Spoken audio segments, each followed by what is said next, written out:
고난받는 것이 복인가 하는 제목으로 말씀을 드리겠습니다. 참 그리스도인의 삶은 이 땅에 믿지 아니하는 다른 사람들의 가치관과 다릅니다. 아니 달라야 한다고들 말합니다. 이것이 진정 맞는 말일까요? 여러분의 생각은 어떠하십니까? 네, 달라야 한다고들 합니다. 아니 때로는 정반대일 경우가 많이 있습니다. 그렇다면 왜 달라야만 하는 것일까요? 대다수의 세상 사람들은 고난을 매우 두려워합니다. 아니 무서워하고 공포감을 느낍니다. 그런데 성경 시편 119편 71절에 보면은 고난당한 것이 내게 유익이라 이 고난을 통하여 주의 율례와 법도를 내가 배웠나이다 라고 말하고 있습니다. 바로 그리스도인은 고난을 통하여 주의 율례와 법도를 배우고 또 머리로 알았던 것을 가슴으로 마음으로 아는 기간이기 때문에 그렇습니다. 그렇다면 또 다른 의문이 생기지 않습니까? 주의 율례와 법도는 과연 무엇을 말하는 것일까요? 바로 이 땅에서 주의 백성들이 이 땅의 가치관과 정체성으로 살아가는 것이 아니라 저 천국의 천상의 법에 따라 이 땅에서 한시적으로 가져야만 하는 그러한 삶의 모범이기 때문에 그러합니다. 그렇다면 또 다른 의문이 생기지 않습니까? 이 땅에 사는 존재가 육체의 몸을 가진 존재가 어떻게 천상의 법을 따를 수가 있는가 하는 의문 말입니다. 네, 여기에 하나님의 크나큰 은혜가 숨겨져 있습니다. 이 땅의 사람들은 도저히 저 천상의 법을 따를 수 없습니다. 하지만 육신의 몸을 가진 존재라 할지라도 자신의 힘과 노력, 강력한 의지에 기대는 것이 아니라 하나님께 기도하고 하나님의 은혜를 간구하여 하나님의 영으로 하면 저 천상의 법을 따를 수 있는 힘이 부여된다는 사실입니다. 제가 예를 한번 들어보겠습니다.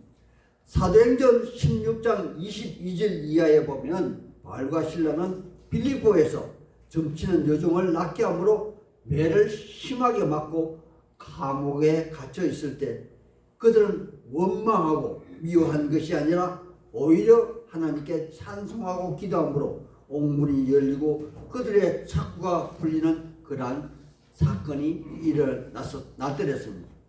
또 그들은 세상 사람들과 같이 옳거니 하며 자유를 찾아 감옥을 도망한 것이 아니라 태연히 그 자리를 지키고 있었으며 고난을 일부러 피하지 않았습니다. 우리는 이러한 성경의 장면을 보면서 참으로 많이 다르다라는 생각을 지울 수가 없을 것입니다. 또 다른 장면 하나를 소개해 보겠습니다. 우리 모두는 삭개오 사건을 모두 알고 있을 것입니다. 그는 신체적 핸디캡을 가지고 태어나 많은 모욕과 조롱 속에 살았을 것입니다. 그러다 그는 아마도 천신만고 끝에 로마 세관원이 되어서 자기의 신체적 핸디캡을 상실할 만큼이나 많은 부를 쌓았습니다. 그러다 그는 뽕나무 위에서 예수님과 아주 특별한 만남을 가졌습니다. 그리고 나서 그는 자기의 잘못을 고백하고 자기의 전 재산의 대부분을 가난한 자에게 나누어 줌으로 인해서 그는 많은 재물을 잃어버렸습니다.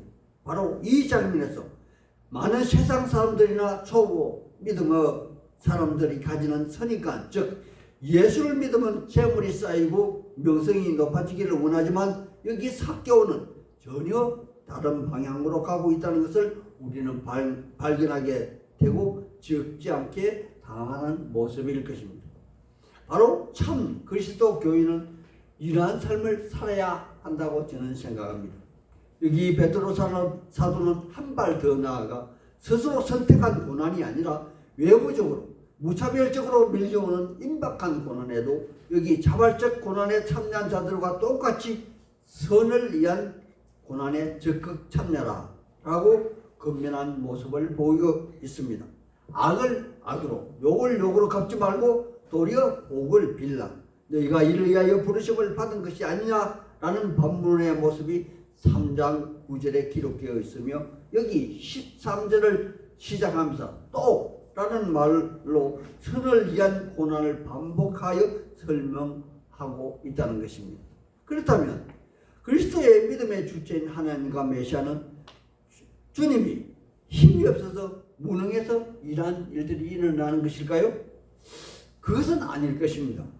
우리의 예수님은 가로린 유다의 밀고로 잡히시기 전날 마태복음 26장 53절 이하에 보면 베드로 사도가 칼로 대제사장의 하인 말고의 길을 자르는 사건에서 하늘에서 12군단 더 되는 천사를 부를 수 있는 그날 가지고 계시지만 아버지의 뜻의 성취를 위해서 묵묵히 저주의 십자가 죽음을 당하셔야만 한다는 그러한 설명을 하신 적이 있듯이 우리 그리스도인들도 하나님이 능히 우리를 구원해 주실 그러한 힘이 있지만 그럼에도 불구하고 예수님과 같이 부활을 위한 복을 누리기 위함이라 그렇게 3장 9절에 기록하고 있습니다. 하나님의 사람들이요, 우리 보통의 믿음이 없는 사람들도 그들의 내면의 마음에서 우러나오는 선을 목격한다면 대부분은 마음으로 감동을 받을 것이고 또한 행동으로 박수칠 것이며 해롭게 여길 사람은 거의 없을 것입니다.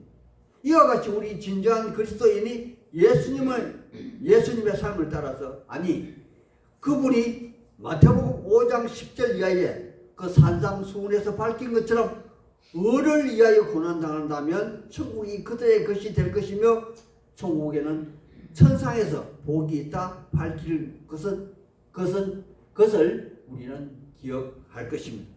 또한 그분의 가르침을 받은 사도 바울은 고린도전서 15장 58절, 갈라디아서 6장 9절, 히브리서 12장 3절, 데살로니가 3장 13절에도 이와 똑같은 말을 여러 번 반복한 것으로 보아서 이 땅에 어려운 삶에 대한 중요성을 강조했으며 천국에는 저 천국의 크나큰 포상의 요인이 된다는 그런 것을 입증하고 있는 것이라 저는 생각합니다.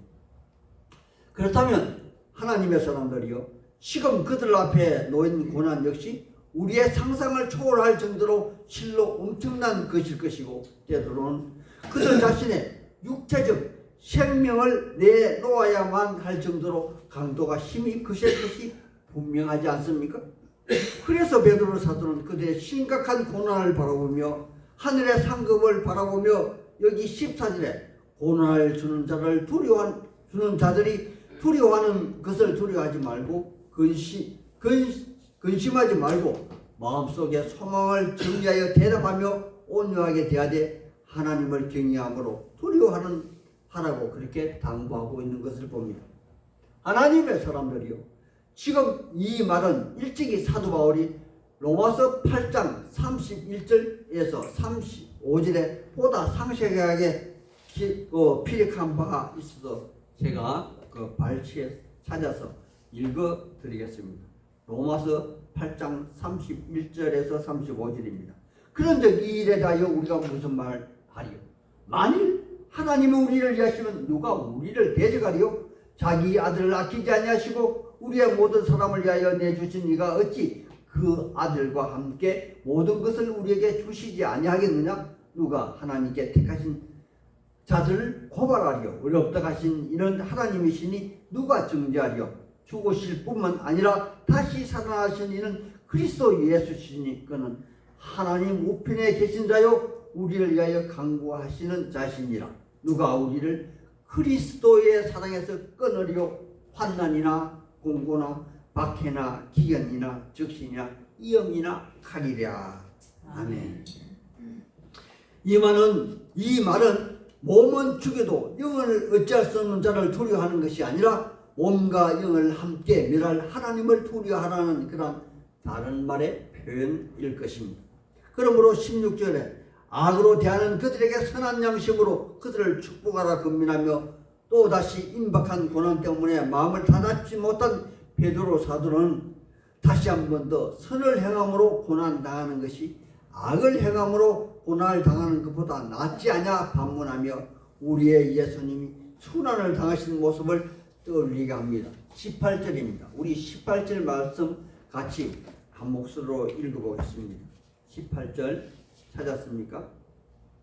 18절 같이 한 목소리로 읽어보겠습니다. 시작. 그리스도께서 단번에 죄를 위하여 죽으사 의인으로 불의한 자를 대신하셨으니 이는 우리를 하나님 앞으로 인도하려 하시며 육체는 죽음을 당하시고 영혼으로는 살리심을 받으셨으니 아멘. 하나님의 사람들이요, 우리 크리스찬이 이 땅에서 꼭 알아야 될 기본은 예수님이 그리스도이신 것과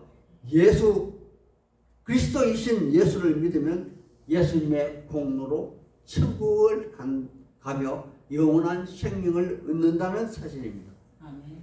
이것이 기독교의 핵심 중에 핵심이기에 다른 그 어떤 논리와 이성보다 우선합니다. 예수 믿으면 이 땅에서 얻게 되는 평안과 화목과 부와 병 낫는 것과 명예를 얻는 것은 아주 하찮은 그러한 일이 될 것입니다. 그리스도께서 불의한 나를 위해 죽으셨고 그 죽음이 나를 하나님 앞으로 인도하셨으니 그분이 바로 그리스도이시며 그리스도의 피값으로 내 영이 사망에서 구원함을 얻게 되는 것입니다. 그러므로 우리 육신이, 아니 내 육신이 이 땅에서 사자밤이 되든지 십자가에서 형을 당하여 불에 태움을 당하든지 심한 매맞음으로 육신의 살찜이 터지고 뼈가 어스러져 죽임을 당하든지 아니면 굶주림으로 배고파 죽든지 아주 담담히 그들을 감내할 수 있는 힘을 얻게 되는 것이라 그렇게 생각했습니다. 베드로 사도는 바로 이 점을 지적하고 있는 것입니다. 당시 네로 황제는 로마의 그 어떤 황제보다 더 기독교 교인을 학대하고 무고히 그들을 순교자로 만든 그러한 장군이기도 합니다. 이러한 고난이 그들의 현실에 자행될 것이며 아니 어쩌면 저 로마로부터 전해오고 있는 그러한 내용일 것이고 또 어쩌면 다음은 그들 자신이 몸소 겪어야만 한 그러한 고난이기도 할 것입니다. 이러한 임박한 고난을 직시하거나 얘기하며 베드로 사도는 한 단어, 한 문장, 한 소절의 근민의 편지를 담담히 그는 써내려가고 있는 것입니다. 하나님의 사람들이요, 또한 이 온 우주는 창조주 하나님이 창조하셨습니다. 바로 그곳에 우리의 그리스도 예수님도 말씀으로 함께 하셨습니다. 바로 그분이 하나님 자신이기 때문에 그러합니다. 그런데 첫사람 아담이 하나님을 부인함으로 그 씨앗은 지금까지도 맹위를 떨치며 수많은 사람들이 하나님의 존재와 그 의미를 부정하고 교묘한 말로 현혹하여 이용하기도 합니다. 노아 시대 때에도 그랬습니다. 아무도 하나님을 인정하지 않았고 자기 논리로 그들의 주장대로 살았습니다. 그러다 모든 인류가 다 멸망하고 단지 노아의 8식구밖에 구원함을 얻지 못했습니다. 오늘날도 마찬가지입니다. 한국 교단에서 하나님의 아버지는 있는데 하나님 어머니는 왜 계시지 아니한가? 혹은 예수는 하나님 외아들이시기 때문에 하나님 어머니를 인정할 수밖에 없는 그런 논리를 주장하면서 예수님의 삼위 하나님을 부정하며 대한 자, 성령이 사람이 되어 그들 앞에 있다며 그분이 바로 예수의 다른 이름으로 오신 분이며 그분이 선생이시다, 그렇게 욕하기도 합니다. 하나님의 사람들이요, 우리의 예수님은 한 분으로 홀로 독자, 날생자로서 외아들이 아니고 스스로 나신 분, 즉 우리의 예대로 아버지가 계시고 또 그 아들 존재를 위해서 어머니가 계셔야만 하는 그런 논리가 아니라 출애굽기 모세의 물음에 답하신 스스로 계신 하나님이시며 요한복음 1장에서 그분은 태초라는 시간 개념이 생기기 전 천지, 즉 모든 만물과 공간 형태가 창조되기 이전에 성부 하나님과 또 다른 위격으로 함께 하신 삼위 하나님이시기도 합니다. 때문에 안상홍이나 이만희도 문선명이라는 이름으로 우리 한국 사람으로 오신 것이 아니라는 것입니다. 그러므로 마지막 날에 노아의 방주 밖 수많은 사람들처럼 그들 모두도 이 마지막 날에는 사라져 없을 것입니다. 그러므로 여기 베드로 사도는 구원의 방주로 들어오는 것을 세례라 일컬으며 이 세례는 사람의 예대로 물로써 육체에 들어온 것을 자여 버리는 그런 논리가 아니라 자기 중심의 사람이 죽고 예수로 말미암아 생명을 취득하게 하는 하나님이 주신 선한 양심의 강구로서 방주 안에서 예수 안에서 새 생명을 얻어서 영원한 생명을 누리게 되는 것이라 그런 세례에 대해서 말하기도 합니다. 그리고 베드로 사도는 다시 한 번 더 예수님의 그리스도 되심을 강조합니다. 22절 말씀입니다. 마지막 3장 22절의 말씀입니다. 그는 하늘에 오르사 하나님 우편에 계시니 천사들과 근세들과 능력들이 그에게 복종하시느니라. 아멘. 하나님의 사람들이요 다시 한 번 더 묻습니다. 왜 베드로 사도는 여기 디아스포라 유대인들에게 고향을 떠난 그러한 나그네들에게 우리의 예수님의 고난과 부활 그리고 천상의 아버지와 함께 하시는 능력을 강조하여 말하고 있는 것일까요?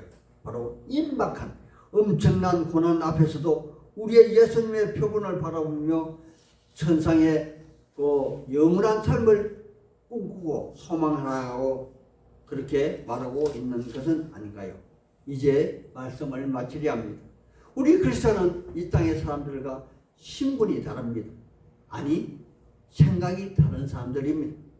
여기 베드로 사도의 시대와 다른 시대, 다른 환경에 살고 있는 오늘날 우리 역시 믿지 않는 사람들과 다른 신분으로 살아야 한다고 그렇게 말하고 있는 것입니다. 아무리 우리 앞에 험악한 고난이 있고 또 그 고난이 얘기된다 할지라도 바울과 실라처럼 기도하고 찬송하며 이겨내야만 한다는 것입니다. 이처럼 시대와 환경이 다른 우리의 삶에서도 다른 이웃들과 또 다른 차원의 모습을 보여줘야만 하지 않겠습니까? 우리는 오늘 본문을 묵상하면서 우리가 바로 천국의 시민권자 하나님의 사람들 됨을 자각하게 되는 것이 아닌가 생각했습니다. 이러한 신앙인으로 살아가시기를 우리 주 예수님 이름 받들어 소망하고 축복하는 바입니다. 아멘. 아멘.